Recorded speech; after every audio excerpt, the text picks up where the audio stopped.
Hello, everyone. I'm Alice Shahan. I'm the digital archivist here at State Archives. Thank you, Friends of the Archives, for your continued support for the work we do.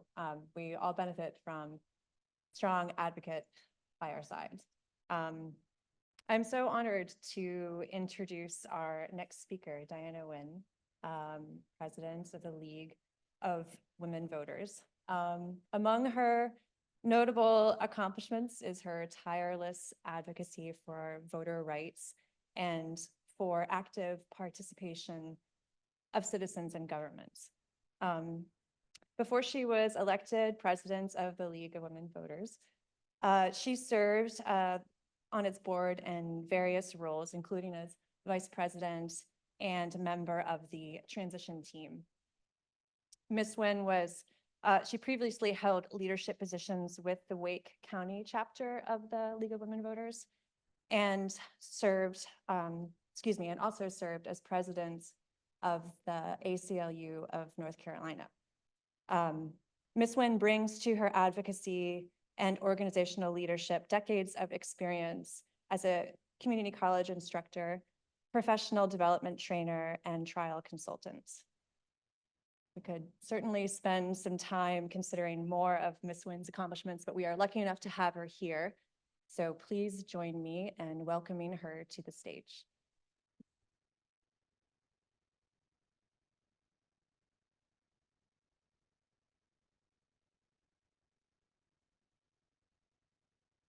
Thank you for that lovely introduction. It is a pleasure to be included in this symposium commemorating the 250th anniversary of the women of Edenton, North Carolina, who organized to make their voices heard in the politics of their day. Now, the League of Women Voters has a twofold mission. Our mission is to empower voters and defend democracy. But I particularly like our organization's value statement, which reads, "We believe in the power of women to create a more perfect democracy." So this afternoon, I'm going to talk a little bit about women's suffrage here in North Carolina for a couple of reasons. It was the first step in securing women's voting rights, and because the story of women's suffrage is directly connected to the founding of the League of Women Voters. And then I'm going to discuss the influence of women in democracy more recently. So let's briefly review suffrage here in North Carolina. There was a relatively brief effort in North Carolina during the late 1890s to secure voting rights for women. In 1894, the North Carolina Equal Suffrage Association was formed. And in 1897, a bill was introduced in the North Carolina legislature for a state constitutional amendment that would recognize women's voting rights. However, that bill in 1897 was referred to the Committee on Insane Asylums, where the bill died. And what you see on the screen is a picture of that bill, and handwritten onto it is where it's being referred to the Committee on Insane Asylums. Now, I suspect that the men of our 19th century legislature were making a very clear statement about what they thought about women voting, and little progress was made toward women's suffrage here in North Carolina for the next 15 years. Now, the North Carolina Equal Suffrage Association was then reestablished in 1913 by Gertrude Wheel. Now, Gertrude Wheel is an important figure that I'll talk about more, because she's also important to the founding of the League of Women Voters here in North Carolina. And what you see on the screen is a very rare photograph here in this building, in the archives, of suffragists in North Carolina. And on the far left is Gertrude Wheel, who is from Goldsboro, and she was president of the North Carolina Equal Suffrage Association.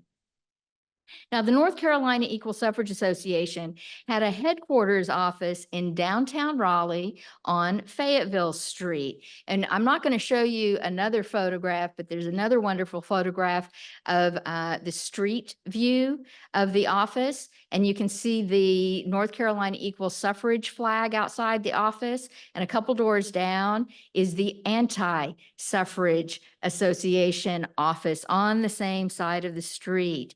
Almost looks like it's in the same building, though I don't think it's quite in the same building. Now, after Congress passed the 19th Amendment, North Carolina suffragists were then busy lobbying our state legislators to ratify the amendment. Now, unfortunately, the fight for women's suffrage did not go well in North Carolina. The North Carolina legislature did not ratify the 19th Amendment in 1920. The 19th Amendment was certified into law after Tennessee ratified the amendment. The North Carolina legislature did eventually ratify the 19th Amendment, but not until 1971. 1971. So at least they corrected that oversight by the 70s. By the way, in the 19 presidential election, and that's the election where Warren G. Harding was elected, voter turnout among women in 1920 is estimated to be somewhere between 35 to 45%, compared to men's turnout that election of about 68%. Now, I understand 35 to 45% turnout does not sound very good.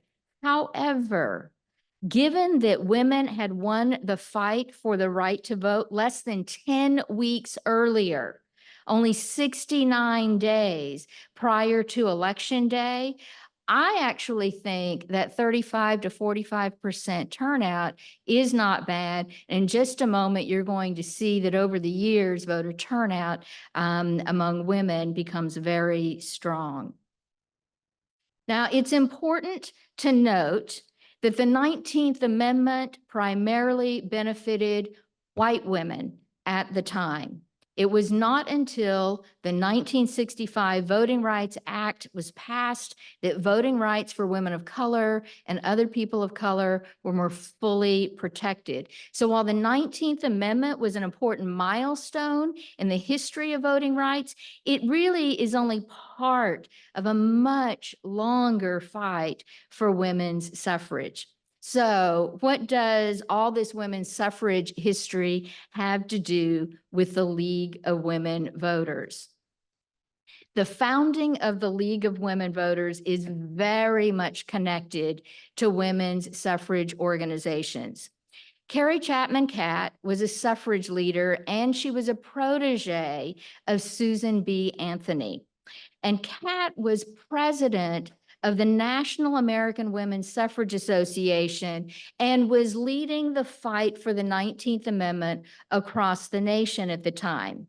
And on February 14th, 1920, before the 19th Amendment was actually ratified later in August of that year, Carrie Chapman Catt announced the formation of the League of Women Voters of the United States. So the National American Women's Suffrage Association is very much the predecessor organization of the League of Women Voters. Now, when the 19th Amendment was ratified, state and local suffrage associations essentially transformed themselves into the League of Women Voters. Gertrude Wheel, who I mentioned earlier, she led the fight for the women's suffrage movement in North Carolina as president of the North Carolina Equal Suffrage Association, founded the League of Women Voters the League of Women Voters of North Carolina in 1920. And just 1 month after the 19th Amendment was ratified, she began recruiting members to the new organization. Now, what you see on the screen is a handwritten invitation from Gertrude Wheel that exists in the archives in this building. And that invitation invites women in Raleigh to join her for dinner to discuss joining the new League of Women Voters of North Carolina. And other local leagues across the state and across the nation were established about the same time, including my local League of Women Voters of Wake County, which had been the Raleigh Equal Suffrage League. Now, the League's founding is very much rooted in the women's suffrage movement. For 104 years, we have been a nonpartisan organization, which means we do not endorse political candidates. However, we also have never been neutral on political issues, but we do all of our advocacy work from a nonpartisan perspective. We have over 740 state and local leagues across the country, including leagues in different regions of North Carolina, and we continue to believe in the power of women to create a more perfect democracy. I'd now like to talk about how women have more recently influenced our democracy. Women in the U.S. have long voted at higher rates than men. Nationally, more women than men are registered to vote. The number of women registered to vote typically exceeds men by about 10 million voters. Typically about 10 million voters. Now, I don't have data yet on voter registration for this election, but if the trend holds true, it will exceed men by about 10 million or more. And since 1980, in presidential elections, the proportion of eligible women turning out to vote has exceeded the proportion of eligible men turning out to vote, and that's since 1980. But as you can see from this chart, the number of women voters has exceeded the number of men voting in every presidential election since 1964. And in 2020, 68% of women reported voting versus 65% of men voting.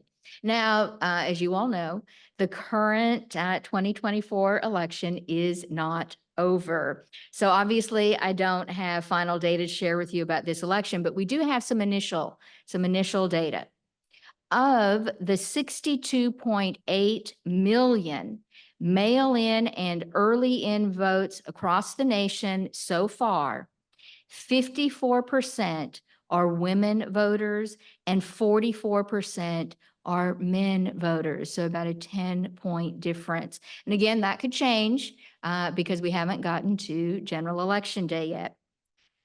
An article from the Brookings Institution notes that women voters will play a pivotal role in determining the outcome of the 2024 U.S. presidential election. And as the Brookings Institution states, and I quote, "The question is, where will women throw their weight?"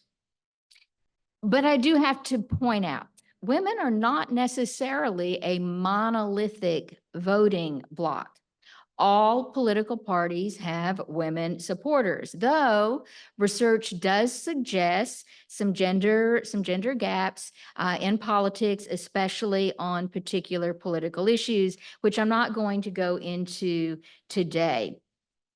Now let's look at women's influence more specifically here in North Carolina.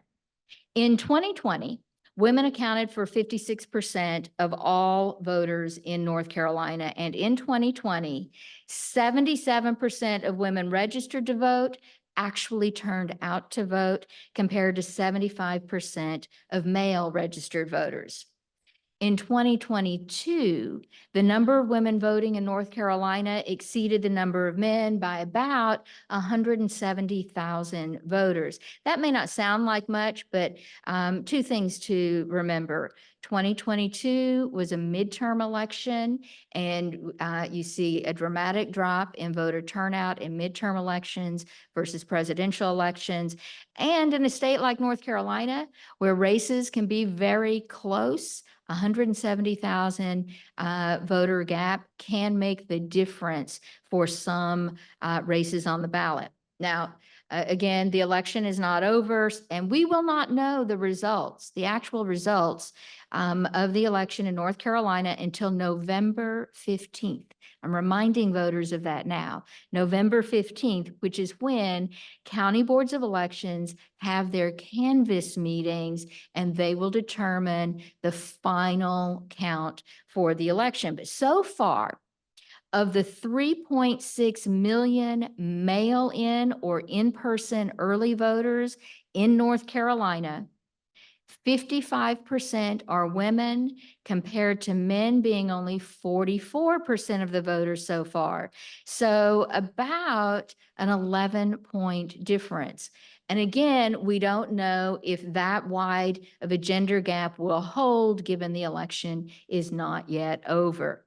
Now, compared to other states, as you can see from the map on the screen, North Carolina ranks somewhere in the middle third of states for women's voter turnout, which means we have a lot more potential for turning out women voters every election. But the bottom line is this: in North Carolina and across the nation, women make up the largest and potentially the most influential voting bloc in elections, which is why, as many of us know, politicians are always trying to find messages that will appeal specifically to women.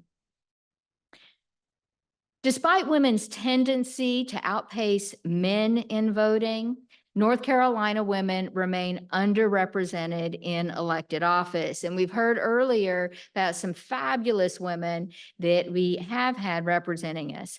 But unfortunately, there haven't been enough. Women are 51% of the North Carolina population, and elected office holders just don't reflect women's proportion of the population. At the federal level, of course, we've yet to have a woman president.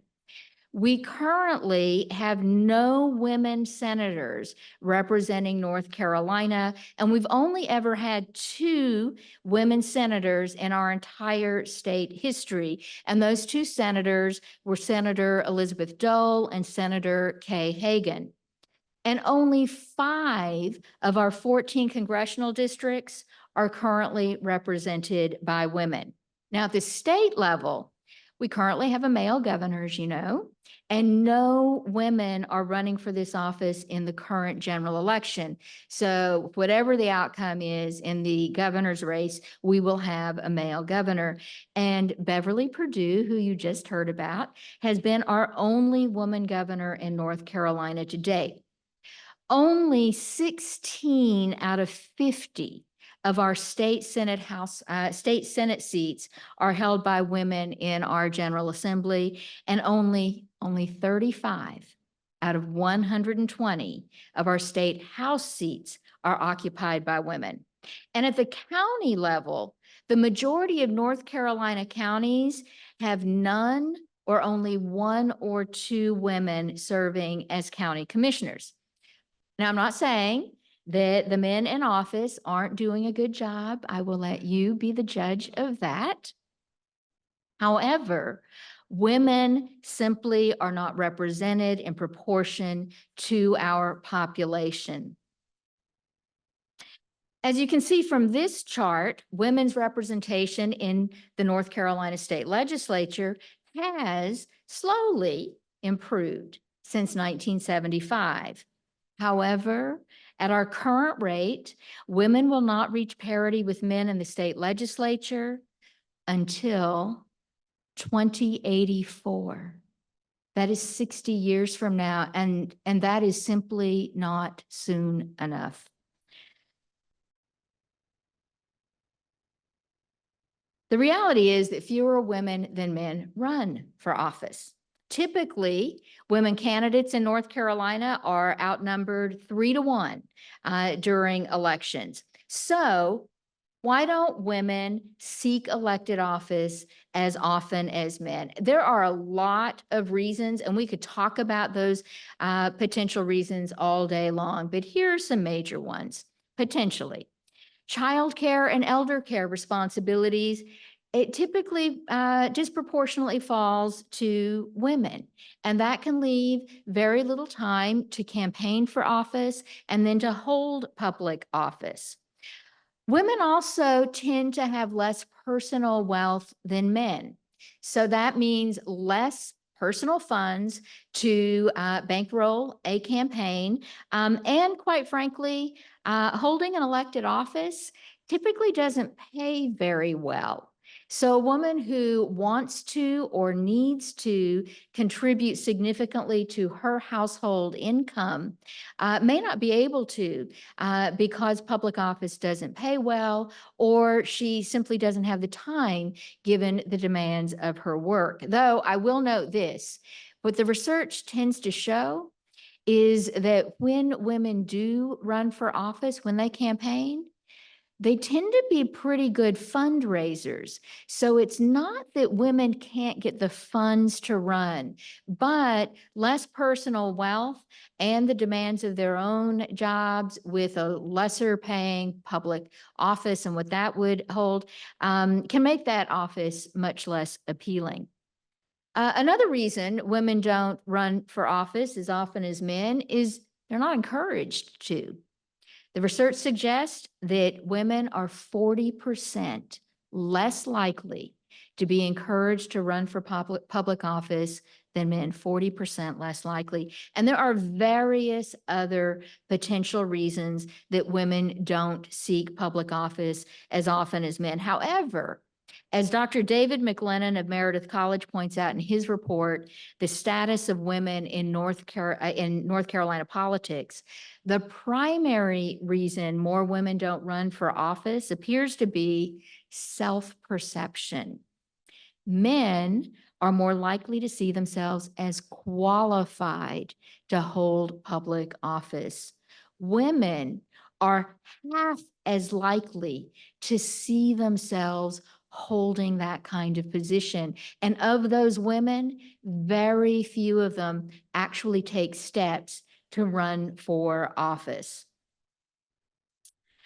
The good news is that when women run in North Carolina, they tend to win. They do well. In 2020, specifically in North Carolina elections, women accounted for roughly 1/3 of the candidates on the ballot. 1/3 of the candidates. Almost half of those women won their primary election, as you can see from this chart. And over 65% of those who were in the general election, over 65% of women in the general election won their seats. That's a really strong win rate if women would just run. So we need to encourage women to run for office. And quite frankly, we need to send girls and women the message that they are qualified to hold elected office so that they are more motivated to seek those positions. In summary, the League of Women Voters is a proud legacy of the women's suffrage movement, and we continue to be committed to our mission of empowering all voters.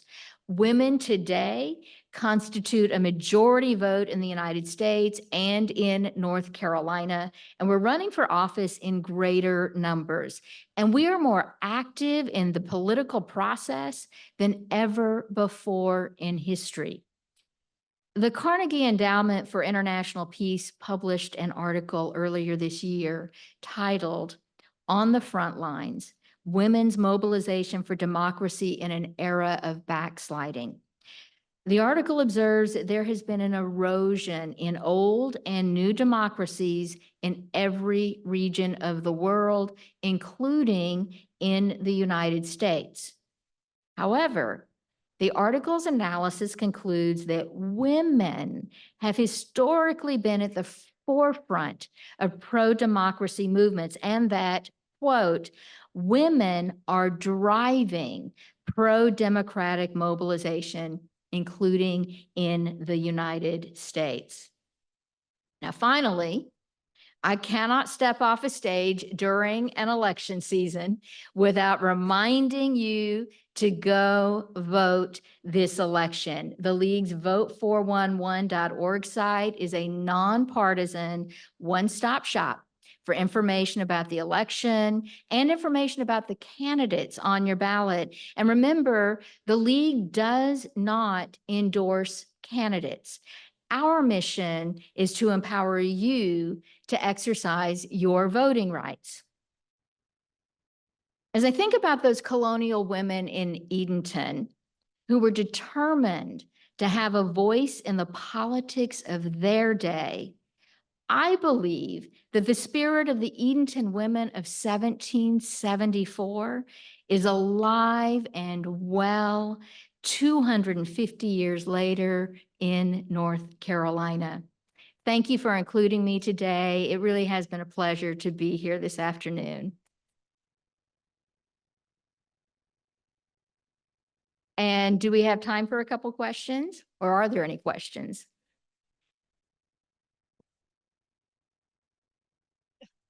So there is something that you have to remember in addition to.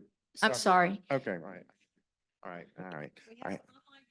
Oh, that's true. So we do have to remember that in addition to women's suffrage and African-American and female voters, it's not until 1924 that Indigenous Americans get the Yeah. right to vote. Mhm. And it's just, it is always amazing to me that it takes so long to do this. But your presentation was amazing. I'm actually going to look up that last article that you referenced from the Yeah. Carnegie. It's an interesting article and you know, of course, after the Civil War, Black men received the right to vote. Then you have the 19th Amendment in 1920. And, you know, anyone who thinks that was it in the fight for voting right, that's really just a fraction of the history, you know. And again, I would draw your attention to Indigenous people in this country getting the right to vote, but also Chinese people getting the right to vote, other immigrants getting the right to vote, you know, naturalized citizens at some point. And there was certainly discrimination in our immigration and naturalization policies as it related to women. So securing immigrants' rights to vote and their ability to become citizens. And again, you know, we have to look at our our history and the civil rights movement, because before the Voting Rights Act of 1965, people of color, for all practical purposes, largely were kept out of the polls in one way or another, particularly, though not exclusively, in the South. And of course, we sit here in the South today. So, question at the back. Hi, this might be a difficult question to answer at the moment because 2024 election is still happening. But have you noticed if there's a difference in age in generations of women voting? So are like younger women and Gen Z women more likely to vote than older women, or is that a trend that you've picked up on? I don't have that data yet. What I can tell you is that older voters, people my age and older, we turn out to vote. Unfortunately, younger voters like 18 to 35 are a significantly smaller segment of the voters who turn out. They're a smaller segment of the voters to turn out. They are a significant segment of our population. If that segment of the population turned out, like the 18 to 35-year-old, and don't quote me on this statistic, so, you know, you need to verify it, but I want to say that, you know, younger voters could make up about like 1/5 of the electorate. If younger voters turned out, they could completely determine right? They really could determine the direction of our democracy. Because quite frankly, you know, I'm going to be 61 in 2 weeks. My interests when I go to the ballot box are different than a 25-year-old who is struggling to pay their student debts, find a job with a good wage, afford their first house, all of those kinds of issues. And it's certainly different for them than when I was 25. And that generation, actually several generations within, you know, these younger categories, they do care about different issues at higher rates. So if they turned out to vote, they really could impact policy. So anyone who is younger, please vote. Anyone who is younger in your life, please, please take them to the polls to vote.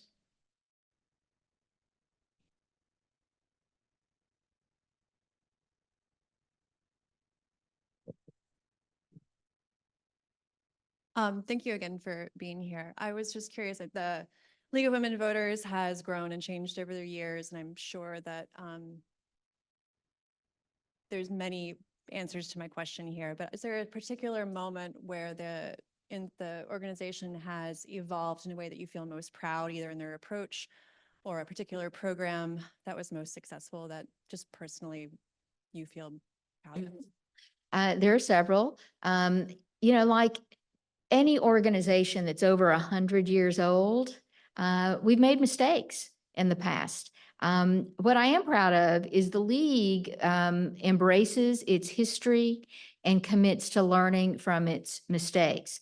So just like those white suffrage leaders that we learn about, like Carrie Chapman Catt, who I mentioned, Alice Paul, and there were many others, they marginalized women of color in the suffrage movement. They absolutely did.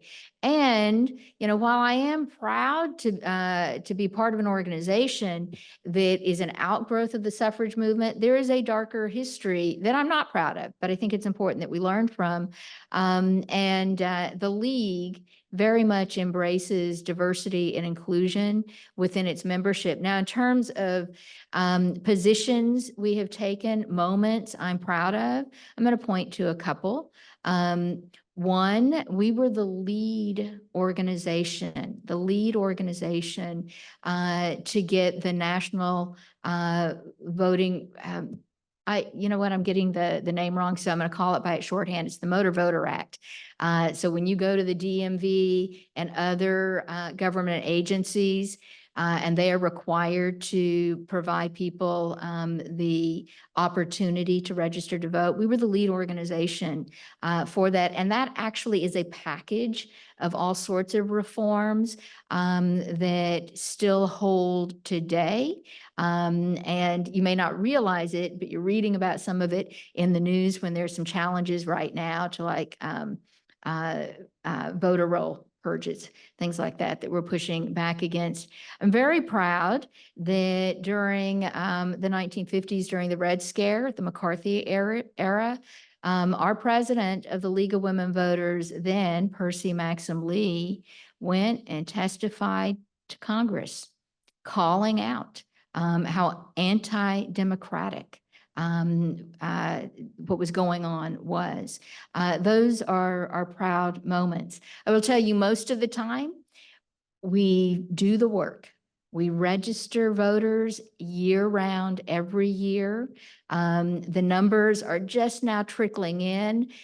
This election, we've probably had our most successful get out the vote drives across the nation. I really think that we are working at capacity, and I don't know how much you know about the League of Women Voters, but we are very, very grassroots. So most of the work is done by state and local league members, and those state and local leagues are almost entirely volunteer. They're entirely volunteer at most states and at almost all the local levels.